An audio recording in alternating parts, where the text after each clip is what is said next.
देख रहे हैं अब तक news channel. Unique academy computer and coaching classes, जहां नर्सरी और जूनियर सीनियर केजी क्लासेस से लेकर 11वीं और 12वीं जमातों के लिए कोचिंग क्लासेस जारी हैं। यूनिक एकेडमी में ऑडियो और वीडियो स्क्रीन का इंतजाम भी किया गया है। 5वीं, 6ठी, 7वीं और 8वीं जमात की स्पेशल क्लासेस भी जारी हैं। उर्दू, इंग्लिश, मराठी और मैथ्स की बेसिक क्लासेस भी जारी हैं। लड़कियों के लिए बिल्कुल सेपरेट क्लासरूम। यूनिक एकेडमी में अपने बच्चों का एडमिशन करवाएं। हमारा पता याद रखिए, शहीद अब्दुल हमीद कुसुम्बा रोड, निहाल नगर पुलिस स्टेशन के सामने, मालेगांव। जिनके सर पर ममता की दुआएं हैं, किस्मत वाले वो है जिनकी माएँ हैं। पुरकतर राहों में भी आसान सफ़र लगता है, पुरकतर राहों में भी आसान सफ़र लगता है। ये सब कुछ मेरी माँ की दुआओं का असर लगता है। आसिफ शेख रशीद ने आज ख़वातीन माँओं की दुआओं के साथ एक मीटिंग का इनकाद किया, जिसमें आसिफ शेख ने माँ बहनों के साथ खिताब किया। लोगों को पता है कि मेरा निशान क्या है। आवाज नहीं आ रही? हाँ, अब पंजा नहीं अपना है, रिक्शा है। अब अपना निशान है रिक्शा। 3 नंबर की बटन है। मुझको वोट देकर आपको कामयाब करना है। आप लोगों ने मुझे 2014 में वोट दिया था और मैं एमएलए बना था, और 2019 तक 5 साल मैं एमएलए था। मैंने आपके लिए क्या किया? आप लोगों के लिए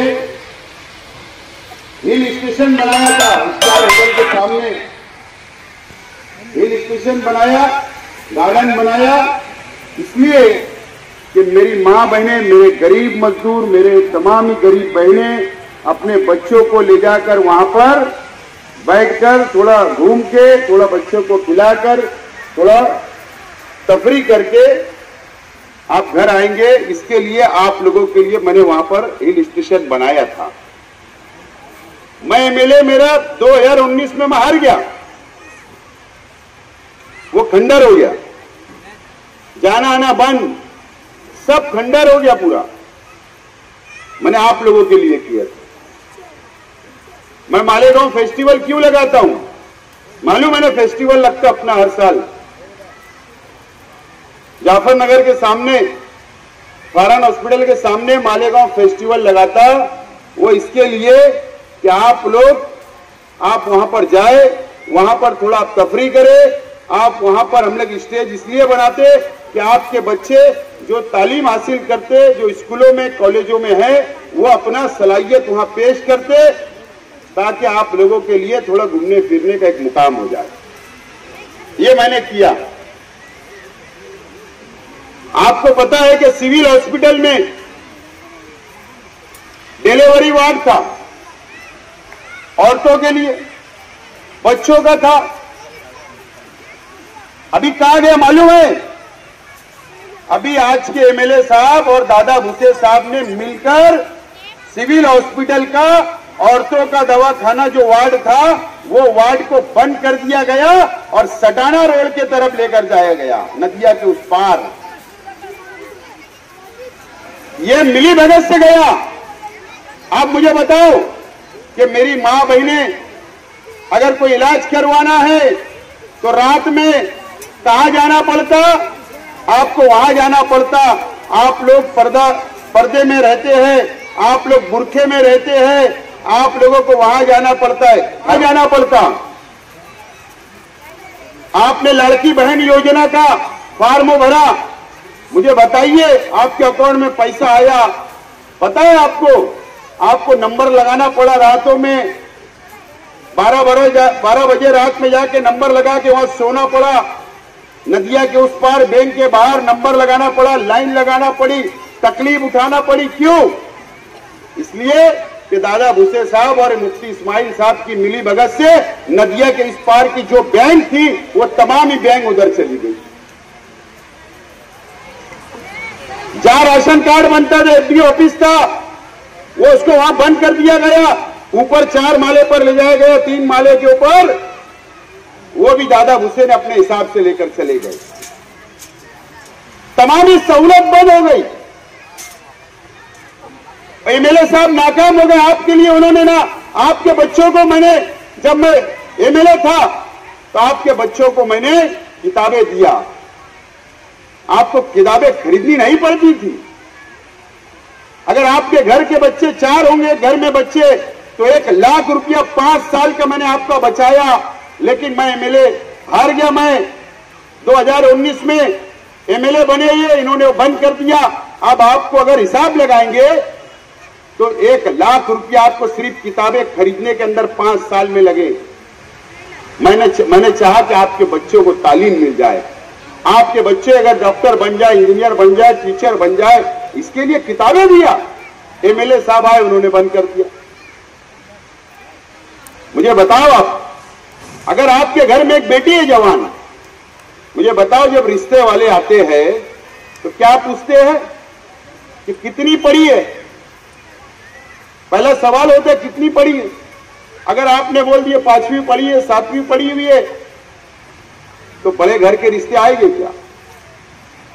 मेरी सोच क्या थी, किताबें क्यों दिया? आपकी बच्चियां डॉक्टर बने, आपके बच्चियां टीचर बने, अलग तालीम हासिल करे, पढ़ी लिखी रहेंगी। जब रिश्ते आएंगे तो तालीम की बुनियाद पे अच्छे घर में उसके रिश्ते होंगे, उसकी जिंदगी सुख से कट जाएगी। लेकिन एमएलए साहब ने बंद कर दिया।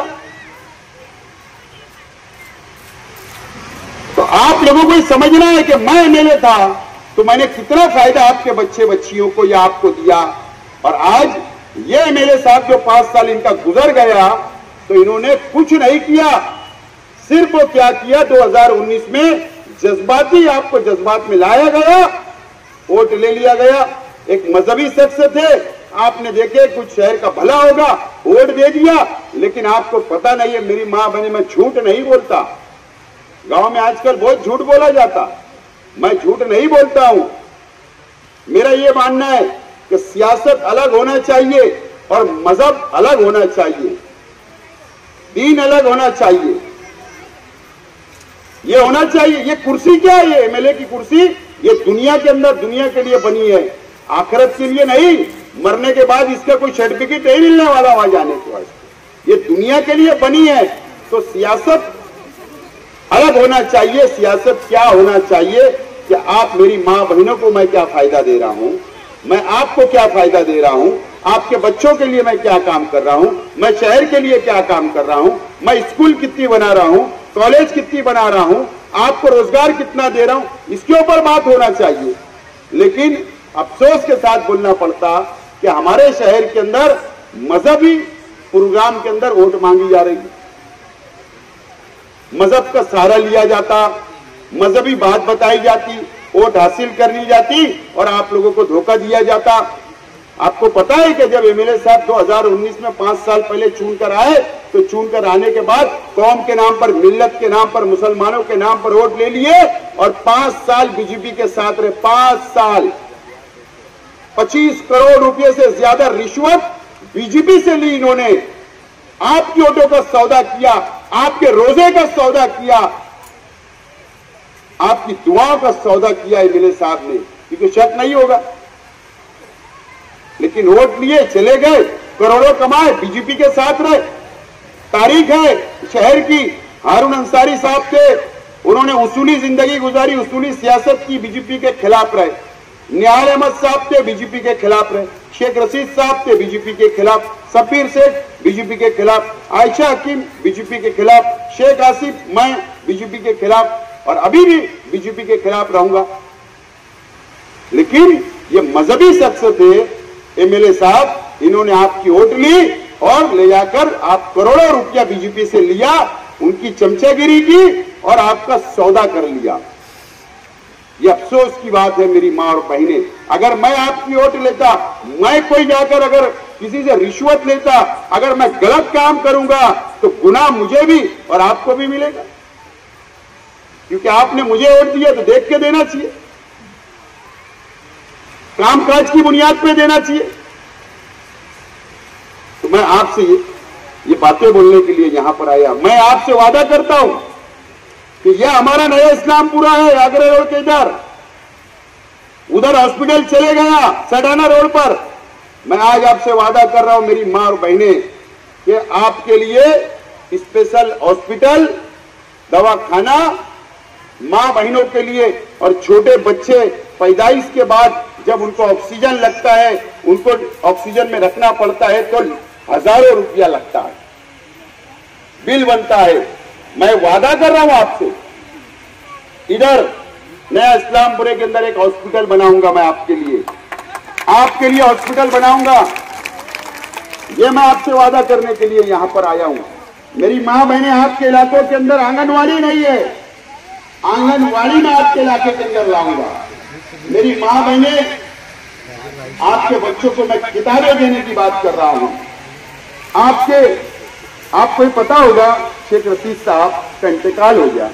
आप जब भी शेख रशीद साहब के पास जाते या मेरे घर पर आते या ऑफिस पे जाते, अगर कोई काम लेकर आप आए तो जरूर आपका काम होता। आप कोई जरूरत लेकर आए, जरूर आपकी जरूरत पूरी होती। अगर कोई घरेलू मामला होता वो हम लोग हल करते, कोई दवा खाने का मामला होता वो हम लोग हल करते, कोई शादी ब्याह का मामला होता हम वो हल करते। आपके लिए हमेशा बैठे। मुझे बताओ, एमएलए साहब को ना आप जानते हो ना पहचानते हो, कभी आपका एक मेरी माँ और बहनें ने बताना हाथ उठा के हाँ कि आज के एमएलए ने मेरे लिए ये किया था, बता देना। एक काम बताना उनका आपकी मदद की क्या, एक काम बताना। लेकिन नहीं उन्होंने किया, लेकिन उसके बाद आपके पास आएंगे उनके लोग, जज्बाती बातें करेंगे उनके लोग, आपको धोखा देने की कोशिश करेंगे, मजहब के नाम पर वोट मांगेंगे। तो आपको ध्यान रखना पड़ेगा। और मैं वादा करता, जैसे शेख रशीद साहब ने आपको लेकर चला, शेख रशीद साहब दुनिया में नहीं है, मैं वादा कर रहा हूं कि मैं शेख रशीद साहब की जैसा आप लोगों को लेकर चलूंगा। और अगर आप कोई काम मेरे पास लाएंगे, कोई जरूरत लेकर आएंगे तो इंशाल्लाह वो पूरा करने का मैं काम करूंगा। आपको इत्मीनान में दिलाने के लिए आज यहां आया हूं, ये इत्मीनान दिलाने के लिए मैं आया हूं। आप इत्मीनान रखो, इंशाल्लाह मैं आपके साथ रहूंगा, आपके मसाइल हल करूंगा। आज मुझे बताओ एमएलए साहब के 5 साल के अंदर क्या क्या हुआ। बीजेपी के लोग बोलते मस्जिद में घुसकर मारेंगे, इनकी जिम्मेदारी थी कि वो आवाज उठाते, उनके खिलाफ इन्होंने आवाज नहीं उठाई। हमारे हुजूर की शान में गुस्ताखी हुई, आवाज नहीं उठाई इन्होंने बीजेपी के खिलाफ, क्योंकि बीजेपी से इन्होंने पैसा लिया। यह आपको समझना है, आपको धोखा देने का, मजहब के नाम पर धोखा देने का काम सिर्फ चलता आया इस शहर के अंदर। आज आप लोगों को समझने की जरूरत है, सियासी सूझबूझ रखने की जरूरत है। आपको तमाम ही बातें समझना है। आज मुझे बताइए कि मेरे परिवार के ऊपर ये गलत सलत इल्जाम लगाते ना, बताइए। हम खलील दादा का इंतकाल हुआ, उन्होंने नियत की थी जिंदगी में कि मैं लड़कियों के, यतीम बच्चों के लिए मदरसा बनाऊंगा, यतीम खाना बनाऊंगा। हमने अक्सर कॉलोनी के पीछे 5,000 स्क्वायर फीट के ऊपर एक मदरसे की इमारत खड़ी की, 4 माले का बना रहे, लिफ्ट रहेगी, यतीम बच्चियों की परवरिश होगी, एडमिशन होगा, उनका खाना पीना, रहना, कपड़ा लत्ता सब, उनकी दीनी तालीम, मदरसा वहां पढ़ाया जाएगा, दीनी तालीम दी जाएगी, आलमा बनाया जाएगा, स्कूल पढ़ाई जाएगी, हुनरमंद बनाया जाएगा। ये हम काम करने वाले लोग हैं, ये हम हमारे आखिरत के लिए कर रहे हैं। लेकिन हम आपके बारे में सोचते हैं, यतीम हो, बेवा हो, बेसहारा हो, मां बहनें, जरूरत आपकी, वो बारे में सोचने वाले लोग हैं हम। सिर्फ वोट लेके भाग जाने वाले नहीं है। 5 साल आपके बीच में रहने वाले लोग हैं, आपके बीच में रहना चाहते हैं, आपका काम करना चाहते हैं, आपको लेकर चलना चाहते हैं। आपसे अपील करता हूं कि आपको बहुत सोच समझ कर वोट देना है। अब मेरा निशान रिक्शा है, 3 नंबर बटन है, आपको सवेरे उठकर जाकर बटन दबाकर वोट देना है। 3 नंबर बटन। मैं आपसे अपील करता हूं कि अपने रिश्तेदारों के पास जाइए, नहीं जा सकते फोन करिए, गली में जाइए, गली में जाकर आप लोग वोट मांगिए, जहन बनाइए मां बहनों का, मोहल्ले के अंदर घूमिए, आपको सब मेरे लिए मेहनत करो, आप लोग सिर्फ मेरे लिए मेहनत करो और 5 साल में आपकी खिदमत करने के लिए तैयार हूं, आपकी खिदमत करने के लिए तैयार हूं। मैं ये वादा करने के लिए आज आपके साथ सामने आज आया हूं मेरी मां। देखो आज कोई नहीं है, देखो सब लोगों के लीडर आ रहे बंबई से, कोई हैदराबाद से, कोई यूपी से, सब तकरीर कर रहे, बड़े बड़ी तकरीरें कर रहे। मैं अकेला हूं, एक रफीक साहब ऊपर चले गए, खलील दादा नहीं है, लेकिन मैं अकेला और अकेला लड़ रहा हूं, उन लोगों से लड़ रहा हूं, मैं उन लोगों से लड़ रहा हूं। और आपके बदौलत, आपका साथ होना, आपकी दुआएं होना, आपका सपोर्ट होना, आपका साथ रहेगा तो हम आपके साथ मैं खड़ा रहने वाला हूं। इसके लिए मैं आज आपके लिए वोट मांगने के लिए आया हूं मेरी मां बहनों। बहुत बहुत शुक्रिया। बैठो। 6 दिन के अंदर घर घर जाकर मेहनत करना है, जद्दोजहद करना है। इंशाल्लाह जो वादे मैं आज आपसे कर रहा हूं वो वादा पूरा करने की मैं पूरी कोशिश करूंगा, ये वादा करता हूं।